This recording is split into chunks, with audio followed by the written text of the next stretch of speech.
بھارتی حکومت کا منی پور میں انٹرنیٹ سروس معطل کرنا دنیا سے حقیقی صورتحال چھپانے کی کوشش ہے۔ طلباء کے احتجاج کے دوران بیانیے کو کنٹرول کرنا اور ان کے اصل ارادوں کو ظاہر کرتا ہے۔ منی پور میں طلباء نے احتجاج میں بھارت سے آزادی کا مطالبہ کیا۔ دوبارہ جارحیت امریکی اور برطانوی فضائیہ نے یمنی ساحلی شہر الحدیدیہ پر دوبارہ میزائل حملہ کیا۔ یمنی فوج کی جانب سے بحیرہ احمر میں صہیونی بندرگاہوں کی جانب جانے والے بحری جہازوں اور کشتیوں پر حملے کے جواب میں امریکہ اور برطانیہ نے یمنی ساحلی شہر الحدیدیہ پر حملہ کیا۔ یمنی فوج غزہ میں فلسطینی شہریوں پر صہیونی حکومت کی جارحیت کا بحیرہ احمر میں جواب دے رہی ہے۔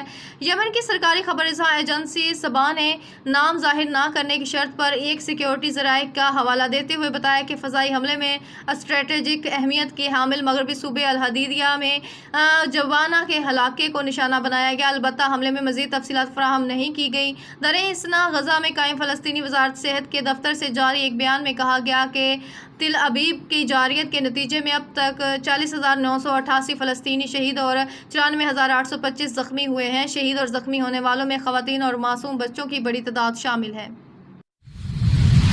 مصری نوجوانوں کی صہیونیت مخالف کارروائی، کئی صہیونی فوجی ہلاک زخمی۔ مقبوضہ فلسطین سے ملحق سرحدی علاقے میں 2 مصری نوجوانوں کی صہیونیت مخالف کارروائی میں کئی صہیونی فوجی ہلاک اور زخمی ہوئے۔ رپورٹ کے مطابق صہیونی ذرائع نے اعلان کیا ہے کہ مصر سے ملحق سرحدی علاقوں میں ایک گاڑی نے کچھ صہیونی فوجیوں کو کچل دیا اور پھر موقع سے بھاگ نکلنے میں کامیاب ہوئے۔ اتوار کو بھی اردن کے ایک ٹرک ڈرائیور نے مقبوضہ فلسطین اور اردن کی سرحدی گزرگاہ الکرامہ میں گھس کر نہایت قریب سے صہیونیوں کی جانب سے فائر کھول دیا تھا۔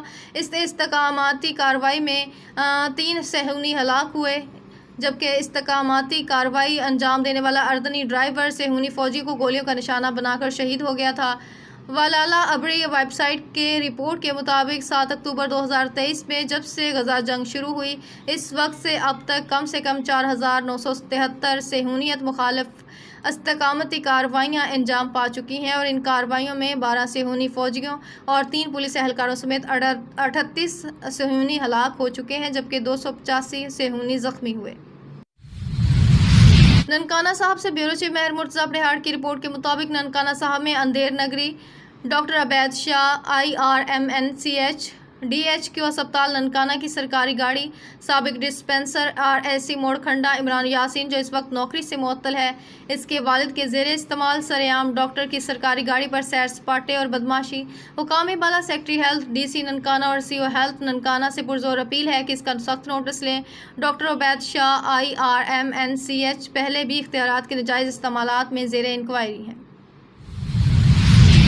غزہ میں اسرائیلی فوجی ہیلی کاپٹر گر کر تباہ۔ اسرائیلی میڈیا نے اعتراف کیا ہے کہ ابھی غزہ میں ایک اسرائیلی فوجی ہیلی کاپٹر گر کر تباہ ہو گیا، جس میں 3 اسرائیلی فوجی بھی ہلاک ہو گئے ہیں، جبکہ متعدد فوجی زخمی ہوئے۔ اس حوالے سے خبر شامل کرتے ہیں راؤ ہمایوں انتظار کی رپورٹ کے مطابق ننکانہ صاحب DPO سید ندیم عباس کا اہم اقدام۔ Board of intermediate and secondary education Lahore board humanities group میں اول پوزیشن لینے والے طالب علم اور اس کی فیملی کو اپنے دفتر میں مدعو کیا۔ DPO نے طالب علم جنید حاکم اور اس کے والدین کو مبارکباد دی۔ DPO نے جنید حاکم کو پھول دیے اور نیک تمناؤں کا اظہار کیا۔ ضلع کا نام روشن کرنے والے طالب علم جنید حاکم ہمارے لیے قابل فخر ہیں۔ جنید حاکم جیسے نوجوان طالب علم ہمارے ملک کا روشن مستقبل ہیں۔ DPO سید ندیم عباس۔ امیدوار MNA حلقہ N نے 65 محمد حسین وٹو کی کھاریاں میڈیا ہاؤس آمد۔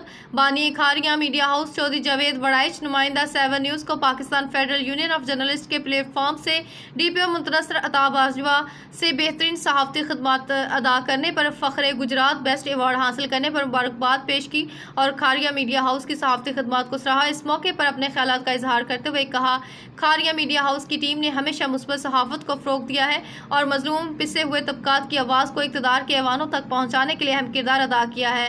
میں ان کی بہترین صحافتی خدمات کو خراج تحسین پیش کرتا ہوں۔ اس موقع پر سید یاسر کاظمی نمائندہ سنو نیوز TV، سید اعجاز نقوی بیورو چیف سرعام نیوز کھاریاں اور دیگر بھی موجود تھے۔ ٹریفک پولیس گجرات ٹریفک قوانین کا احترام کریں، ڈرائیونگ لائسنس ہر شہری کو لازمی بنوانا چاہیے۔ جناب Mirza Faran Baig additional inspector general of police head of traffic Punjab کے احکامات۔ DPO گجرات جناب منتصر عطا باجوہ کی ہدایت پر اور DSP ٹریفک گجرات جناب طارق شفیع کی زیر نگرانی آج گورنمنٹ سائنس کالج گجرات میں اسٹوڈنٹس کو ایڈیشنل IG ٹریفک پنجاب جناب مرزا فاران بیگ کی طرف سے جاری موٹر سائیکل کے ڈرائیونگ لائسنس کی مہم کے متعلق لیکچر دیا گیا اور بتایا گیا کہ آج بھی لرنر ڈرائیونگ لائسنس اور ڈرائیونگ لائسنس بنوانے کا سلسلہ جاری اور ساری ہے۔